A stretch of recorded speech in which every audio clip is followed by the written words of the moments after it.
Emperors ruled with absolute authority, but they also lived under constant suspicion. Among all Roman rulers, one name still causes discomfort even today. Nero. He's remembered for his cruelty and the Great Fire of Rome. But there's another story, one of the darkest linked to him. The claim that he committed incest with his own mother, Agrippina the Younger. Ancient writers called it the most repulsive act imaginable. But was it truth, exaggeration, or political poison? To understand this story, we must look deeper, beyond the shock, and into the dangerous, cutthroat world of Roman power. To grasp the full weight of this accusation, we first need to understand Agrippina the Younger. She was no ordinary woman. She was a direct descendant of the first Emperor Augustus, a woman born into the absolute heart of Roman power. Her life was a masterclass in political survival and ambition. She was ruthless, intelligent, and utterly determined to see her son, Nero, on the throne. Agrippina was married to the Emperor Claudius, her own uncle, and she successfully convinced him to adopt Nero, pushing aside his own biological son, Britannicus. When Claudius died, many suspected Agrippina had poisoned him with a dish of mushrooms, clearing the path for her teenage son to become the most powerful man in the world. In the early years of Nero's reign, Agrippina was more than just the emperor's mother. She was his co-ruler. Her face appeared alongside his on Roman coins, an unprecedented honor for a woman. She was present at Senate meetings, hidden behind a curtain, listening and influencing every decision. She effectively ran the empire through her young, inexperienced son. For a Roman woman, this level of public power was scandalous. It defied every tradition of Roman society, where women were expected to be modest, domestic figures, not political puppet masters. And this is where the trouble started. As Nero grew older, he started to resent his mother's control. He wanted to be his own man, his own emperor. He was encouraged by his advisors, Seneca and Burrus, who also saw Agrippina as a threat to their influence and the stability of the state. The relationship between mother and son began to fracture. They clashed over everything, from Nero's personal life to matters of state policy. Nero fell in love with a former slave girl named Octa, a relationship Agrippina vehemently opposed. She saw Octa as beneath the imperial family and a distraction from Nero's duties. Tensions escalated. Agrippina, in a desperate attempt to regain control, allegedly threatened to support Nero's stepbrother, Britannicus, as the rightful heir to the throne. Historians believe Nero was responsible, removing the last real threat to his power. In the context of a toxic power struggle that the incest rumors emerge. Our main sources for this story are the Roman historians Tacitus and Suetonius, who wrote decades after Nero's death. They paint a chilling picture. He claims that whenever Nero was carried in a litter with his mother, the stains on his clothes afterward proved their intimacy. He suggests Agrippina, desperate to hold on to her influence, tried to seduce her son, hoping to bind him to her through this ultimate taboo. She would present herself to him, adorned and alluring, hoping to rekindle his affection and her power over him. Tacitus, another key historian, offers a slightly different, more debated account. He says that while most people believed Agrippina was the aggressor, some sources claimed it was Nero who desired his mother. In this version, Nero's enemies arranged for a beautiful courtesan who looked just like Agrippina to be with him, hoping to steer him away from his mother. Tacitus is more cautious. He doesn't state it as fact, but presents it as a dark rumor circulating in Rome. He writes, whether she really sought this ultimate outrage, or whether the thought of it was a perverted fantasy on her part, is hard to believe.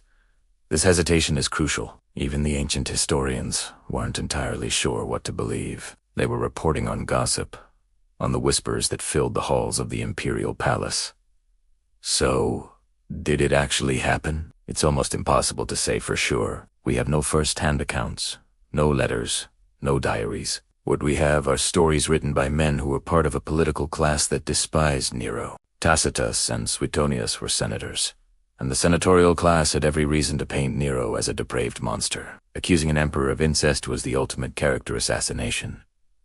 In Roman culture, incest was not just a moral failing, it was a sign of tyranny. It suggested a ruler who believed he was above all laws, both human and divine. It was a political weapon, and a very effective one.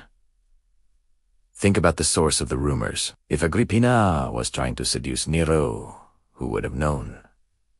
Servants? Guards? People who could be paid or threatened into spreading rumors. Or if Nero was the one with the unnatural desire, who would have spread that story? His political rivals, Seneca and Burrus, who wanted to sever the bond between Nero and his mother for good. They needed to isolate Nero from Agrippina's influence, and what better way than to create a scandal so vile it would make their association impossible? Spreading this rumor would have made Agrippina seem monstrous and manipulative, and Nero seem weak and perverted. It served the interests of those who wanted to see them fall. The story could also be a simple reflection of how the Romans viewed powerful women. Agrippina shattered every Roman expectation of female behavior. She was ambitious, politically active, and powerful. To her enemies, this was unnatural. The accusation of incest might have been a way to explain her influence. In their minds, her power couldn't come from intelligence or political skill. It had to come from something corrupt and unnatural, like seduction. It was a misogynistic way of discrediting a woman who dared to step outside her prescribed role. They couldn't accept a woman holding power on her own terms, so they sexualized and villainized it. Ultimately, the power struggle between Nero and Agrippina had a horrifying conclusion. As Nero's paranoia grew, he saw his mother not just as an obstacle, but as a mortal threat. He decided she had to die. His first attempt was something out of a theatrical play. He designed a special boat that was meant to collapse and sink while she was on board, making her death look like an accident. But Agrippina was a survivor. When the boat fell apart, she swam to shore. Realizing his plan had failed, Nero panicked. He dropped all pretense and sent assassins to her villa. When they arrived, Agrippina faced them with incredible bravery. According to Tacitus, she bared her abdomen and said, "Strike here," indicating the womb that had carried the son who now wanted her dead. The murder of his own mother haunted Nero for the rest of his life. He claimed he was plagued by her ghost. The act was so shocking that even in the brutal world of Rome, it turned public opinion against him. It was seen as the point of no return, the moment he truly became a tyrant. The incest rumor, whether true or not, became part of this narrative of decline. It was the prelude to the matricide, the final proof of his complete moral collapse. First, he broke the sacred taboo of family, and then he broke the sacred bond between mother and child. So, when we look back at this dark tale, what do we see? We see a story that is less about sex and more about power. It's a story about a mother and son locked in a deadly political game, where love and family were twisted into weapons. It's a story about a Roman elite who used rumor and slander to destroy their enemies. And it's a story about how history is written by the victors, or in this case, by the survivors who wanted to ensure Nero's name would be forever associated with depravity. The truth of what happened between Nero and Agrippina in private is likely lost to time. But the story itself, the accusation, tells us everything we need to know about the poisonous atmosphere of the Roman court, where rumor could be as deadly as a dagger. It's a grim reminder that in the quest for absolute power, there are no boundaries, and even the most sacred human bonds can... Think of the worst Roman emperors. I bet Nero comes to mind, right? The guy who supposedly fiddled while Rome burned, the tyrant who killed his own mother. A monster, a madman, an egomaniac. That's the story we've been told for 2,000 years. But what if I told you that story is more complicated? What if much of what we think we know about Nero is actually propaganda, expertly crafted to destroy his name forever? Let's travel back to ancient Rome. This was a world where rumors weren't just gossip. They were political weapons, and Nero ruled right in the middle of it. Some of the terrible stories about him, absolutely true.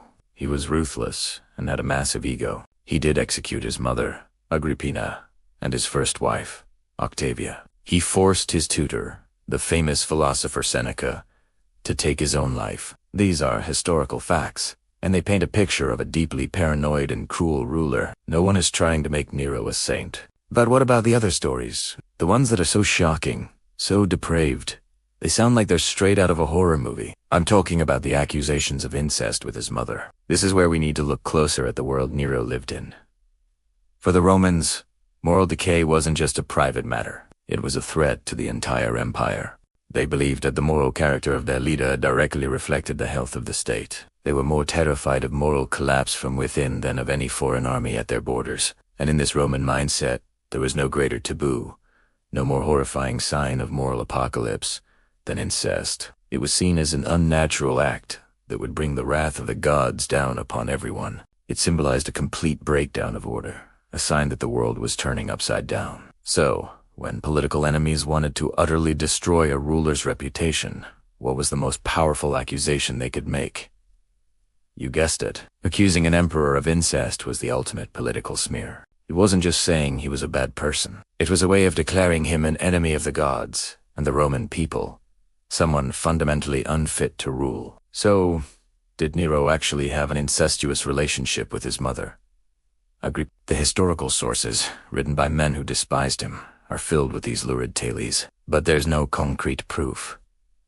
These stories conveniently appeared after both Nero and his mother were dead, written by senators who had every reason to paint his reign as a disaster. They wanted to erase his memory and justify the new regime. By accusing him of the ultimate taboo, they could ensure that his legacy was one of pure evil. Now, let's talk about the Great Fire of Rome in 64 AD. The popular image is Nero, gleefully playing his lyre on his palace balcony while the city burns to the ground. This story is almost certainly false. The historian Tacitus, who was a child in Rome during the fire, tells a very different story. He says Nero was actually away from the city when the fire broke out. When he heard the news, he rushed back to Rome and immediately organized relief efforts. He opened his own palaces to house the homeless and brought in food supplies from other cities to prevent a famine. He even implemented a new urban plan with wider streets and brick buildings to prevent future disasters. So where did the story of him fiddling come from? Again, it was a powerful piece of propaganda.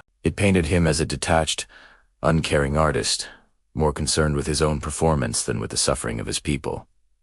The fiddling part is an anachronism anyway. The fiddle hadn't been invented yet. The story was likely that he sang a song about the fall of Troy, which was still a terrible look, but very different from causing the fire for his own amusement. Nero needed a scapegoat, and he infamously blamed the Christians, a small and misunderstood sect at the time. This led to horrific persecutions, another dark stain on his record, but it also shows how desperate he was to deflect blame from himself. The truth is, Nero's story is a tangled web of fact, fiction, and political assassination. He was a flawed, violent, and narcissistic ruler, but he was also the victim of one of history's most successful smear campaigns. The stories were shaped by his enemies to make him the ultimate villain, a symbol of everything the Romans feared, and they did such a good job that, to millennia later, we're still talking about it. So the next time you hear the name Nero, remember there's the man, and then there's the myth, and separating the two reveals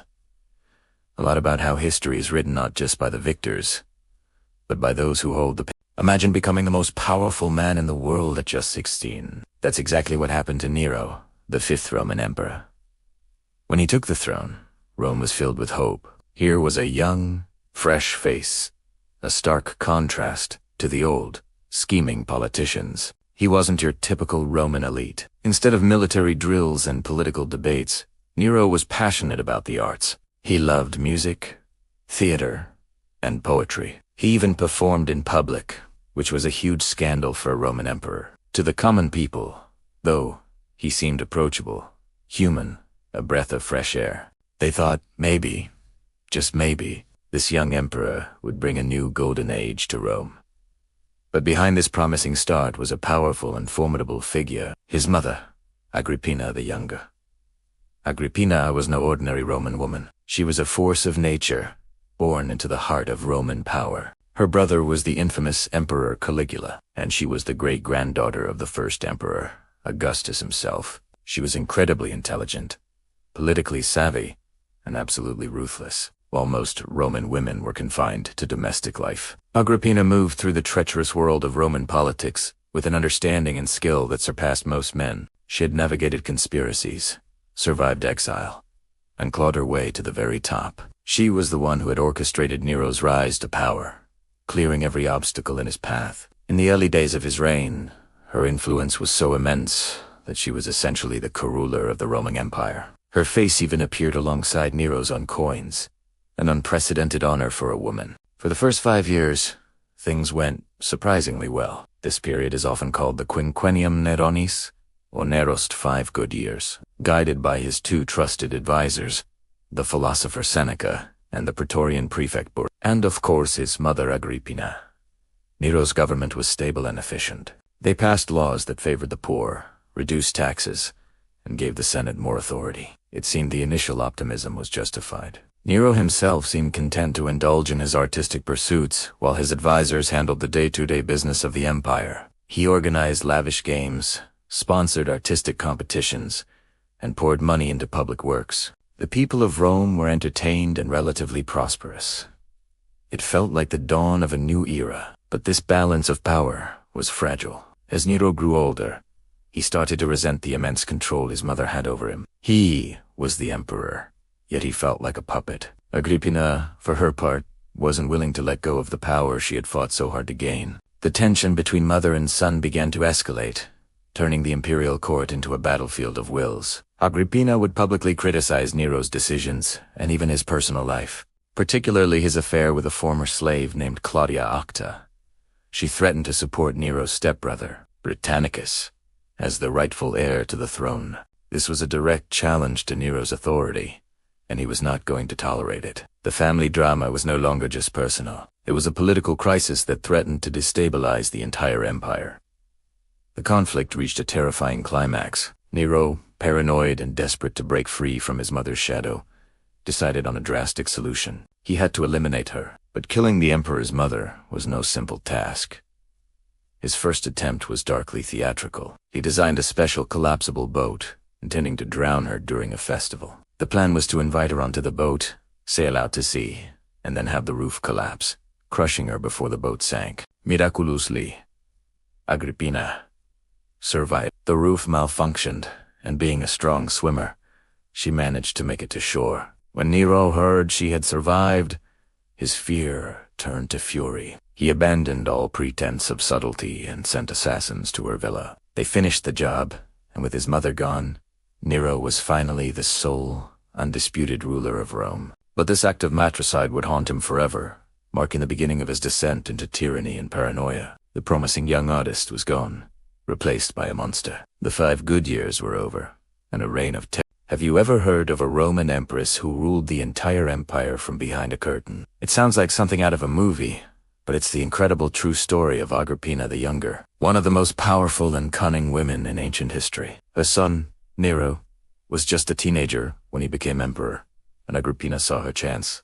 She wasn't just going to be the emperor's mother. She was going to be the power behind the throne. In the early days of Nero's reign, Agrippina was the one truly in charge, but as a woman, she couldn't just walk into the Senate and start giving orders.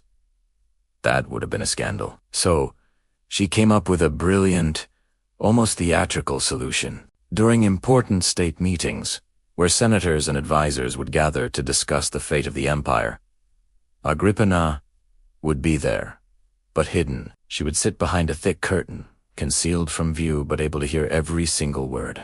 Imagine the scene. Powerful men of Rome debating laws, military campaigns, and finances, all while the real decision-maker was listening silently from the shadows. From her hidden position, she could absorb all the information, understand the political landscape, and formulate her strategies. After the meeting, she would advise her, more accurately, instruct Nero on what to do. His word was law, but the words were hers. It was an audacious move that allowed her to wield immense power without openly breaking the strict Roman rules about women in politics. She even had coins minted with her image alongside Nero's, a clear statement that they were For a time, it seemed like her plan was flawless. She had outsmarted the entire Roman elite and was effectively running the most powerful empire in the world. This rule from behind the curtain was more than just a clever trick. It was a symbol of her ambition and intelligence. She knew the system was built to exclude her, so she found a way to work around it. She couldn't be seen in the halls of power, so she made her presence felt without being visible. This strategy worked for a while, solidifying Nero's position and her own influence. Senators knew who was really calling the shots. Foreign delegations, when they came to Rome, would first pay their respects to Agrippina. Before even seeing the emperor, she was the gatekeeper to power. However, as we all know, Power dynamics rarely stay static. Nero started to grow up. He got tired of being his mother's puppet and began to resent her control. He wanted to be his own man, his own emperor. The very son she had placed on the throne would soon become her greatest rival. The curtain that had once been her source of power would eventually be torn down, leading to one of history's most dramatic and tragic mother-son conflicts. Agrippina's clever scheme to rule from the shadows set the stage for a power struggle that would end in betrayal and bloodshed. Her story is a gripping reminder that in the high-stakes game of Roman politics, even the most brilliant plans can have deadly consequences. What do you think of Agrippina's bold strategy? Let me know in the comments below. And if you enjoyed this dive into ancient Rome, make sure to like this video and subscribe for more stories you won't. Have you ever heard of a woman so ambitious she'd stop at nothing to see her son on the throne? Let's talk about Agrippina the Younger, one of ancient Rome's most formidable women. Her story is a masterclass in political maneuvering, a real-life Game of Thrones that shaped the Roman Empire. Agrippina was born into the heart of Roman power, a direct descendant of the great Augustus. But for a woman in ancient Rome, even royal blood wasn't a direct path to the top. She had to be smarter, more ruthless, and more strategic than any man around her. After a life of exile and political turmoil, Agrippina saw her chance. Her uncle, the Emperor Claudius, was a widower. In a move that shocked Roman society, she married him. This wasn't just a marriage, it was a power grab. Now, as the Empress of Rome, Agrippina wasn't content to simply be a wife. She had a grander vision. Her son from a previous marriage, a young man named Lucius Domitius Ahenobarbus, was her ultimate prize. She was determined to make him the most powerful man in the world. First, she persuaded Claudius to adopt him, officially bringing him into the imperial family and renaming him Nero. This put Nero on equal footing with Claudius's own biological son. Britannicus Agrippina didn't stop there. She arranged for Nero to marry Claudius's daughter, Octavia. Further cementing his claim, she was playing chess while everyone else was playing checkers, carefully positioning her son, piece by piece, closer to the throne. She even had her son's old tutors replaced with men loyal to her, like the famous philosopher Seneca, ensuring Nero was surrounded by her influence. As Agrippina's power grew, so did her list of enemies. Senators and courtiers whispered in the hallways, terrified of her influence over the aging emperor. They saw her not as an empress, but as a shadow ruler, pulling the strings from behind the curtain. Agrippina was a constant presence at Claudius's side, even appearing on coins alongside him, an unprecedented honor for an empress. She attended Senate meetings, listened in from behind a screen, and made her opinions known. To her rivals, this was an unacceptable breach of tradition. They saw her ambition as a threat to the established order, a dangerous fire that could consume them all. They feared that as long as she had the emperor's ear, their own positions, and perhaps even their lives, were at risk. Then, one fateful day in 54 AD, Emperor Claudius died suddenly after a meal. The palace was immediately thrown into chaos. Was it old age, or was it something more sinister? Rumors flew, and many eyes turned to Agrippina. The official story was that he died of natural causes, but ancient historians like Tacitus and Suetonius tell a different tale, a story of a poisoned mushroom, served by the very woman who stood to gain the most from his death. We'll never know for sure what truly happened in that imperial dining room. But what we do know is what happened next. Before the news of Claudius's death was even made public, Agrippina acted with lightning speed. She had the palace locked down, ensuring her son Nero was hailed as the new emperor by the Praetorian Guard, while Claudius's rightful heir, Britannicus, was sidelined. At just 16 years old, Nero was now the emperor of Rome, and Agrippina was the mother of the emperor. She had achieved her lifelong goal. She expected to be the true power behind the throne, guiding her young son's hand and ruling the empire through him. In the beginning, it seemed her plan was working perfectly. Her face appeared on coins alongside Nero's, symbolizing their shared power. She handled correspondence and met with foreign ambassadors. For a brief moment, Agrippina was arguably the most powerful woman in the world. But she made one critical miscalculation. She underestimated her own son. The boy she had molded and manipulated was growing into a man, an emperor who had no intention of being a puppet forever. Agrippina had won the ultimate prize for her son, but the battle for control over him and over Rome was just beginning. Thank you so much for watching. If you are fascinated by Agrippina's story, hit that like button and subscribe for more tales of power and intrigue from ancient history. See you in the next video.